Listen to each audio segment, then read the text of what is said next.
Et en toute logique, Clément, ce soir, tu vas nous parler d'huile de palme. Exactement, d'huile de palme. J'aimerais revenir sur ce qui s'est passé à l'Assemblée nationale la semaine dernière. Alors d'abord, résumé des épisodes précédents, il faut revenir en mai 2018.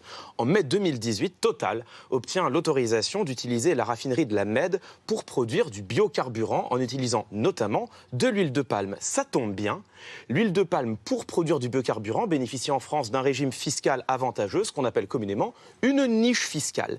Décembre 2018, les députés décident d'exclure l'huile de palme de cette niche fiscale au motif que l'impact écologique est négatif. Pas de panique, pour la remplacer, on peut utiliser de l'huile de colza que l'on produit en France.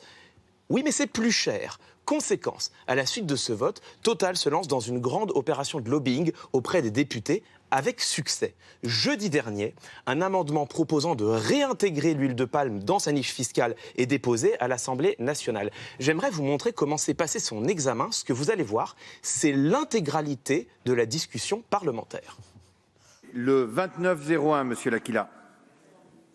Monsieur le rapporteur. Défavorable. Monsieur le ministre. Favorable. Je mets aux voix le 2901, avis favorable de monsieur le ministre, défavorable de monsieur le rapporteur. Qui est pour? Qui est contre? Il est adopté. Et voilà. Ça va vite, hein? Rapide. Mais il y en a 50 000 des amendements qui sont... Alors justement, Mais il y a quelqu'un en face? Il y a du monde ou il n'y a personne? Il y a personne. il y a quelques députés en contre-champ qu'on ne voit pas. Mais c'est ça qui est intéressant. Dont deux qui dorment, c'est ça. C'est que ce que vous voyez, c'est qu'il a suffi de quelques secondes pour que l'huile de palme soit réintroduite dans une niche fiscale. Alors, ce qu'on a vu, en fait, ce serait tout à fait normal pour un amendement technique. Des amendements techniques, il y en a des centaines, des milliers chaque année qui sont examinés comme ça en quelques secondes. Oui, mais là, c'est pas du tout un amendement technique, au contraire, c'est un amendement de fond qui a été examiné extrêmement rapidement. C'est une entourloupe en le faisant passer pour un simple amendement technique avec le soutien du gouvernement. Alors, quand les députés s'en sont rendus compte jeudi, ça a créé une bronca, de l'émotion, jusque dans les rangs de la majorité parlementaire. Et le gouvernement, sous la pression, a accepté de procéder à une nouvelle délibération qui a eu lieu vendredi, cette fois-ci en prenant le temps du débat. Alors, l'examen de cette nouvelle délibération a duré une demi-heure. Moi, ce que j'aimerais vous montrer, c'est la teneur des discussions. Ce que j'aimerais vous montrer, c'est la manière dont on a discuté vendredi de cet amendement. Juste, je pense que ce qui s'est passé hier sur le fond et sur la forme n'est pas correct. Je pense qu'il est important que quand on prenne des dispositions, elles soient respectées. Je crois qu'on ne peut pas attendre 2026. Je pense qu'il faut éviter ce genre de manœuvre. Pour nous, ce serait un retour en arrière.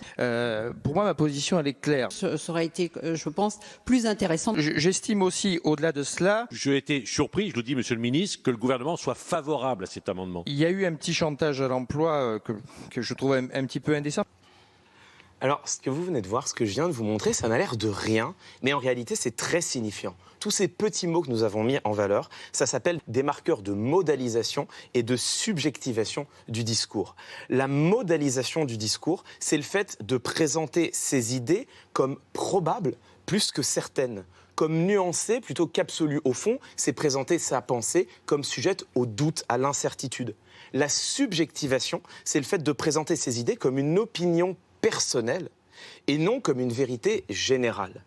Et le fait de subjectiver et de modaliser son discours, c'est très important. C'est précisément ce qui permet un débat serein. C'est ce qui permet d'échanger tranquillement et d'essayer de co-construire ensemble de la connaissance ou, comme ici, de la législation. C'est important parce que ce que ça montre, c'est que le Parlement n'est pas ce qu'on en voit toujours. Ce qu'on voit toujours du Parlement, c'est ses aspects les plus conflictuels. Les échanges de noms d'oiseaux, les esclandres, les incidents de séance, les questions au gouvernement. Alors que le quotidien du Parlement, c'est ça. C'est de l'examen d'amendements, c'est des discussions qui sont plutôt sereines et qui souvent sont plutôt des débats de fond. Et parfois, qui sont même des débats courageux. En l'occurrence, regardez le résultat du vote de vendredi dernier. Par 58 votes contre 2, les députés, y compris les membres de la majorité, y compris les membres de La République En Marche, les députés ont décidé de ne pas réintégrer l'huile de palme au sein de son régime fiscal avantageux. Ils n'ont pas cédé à la demande de Total, alors même que le gouvernement avait, lui, maintenu son avis favorable. Le même gouvernement dont les membres continuent très tranquillement de prononcer de grands discours sur l'environnement.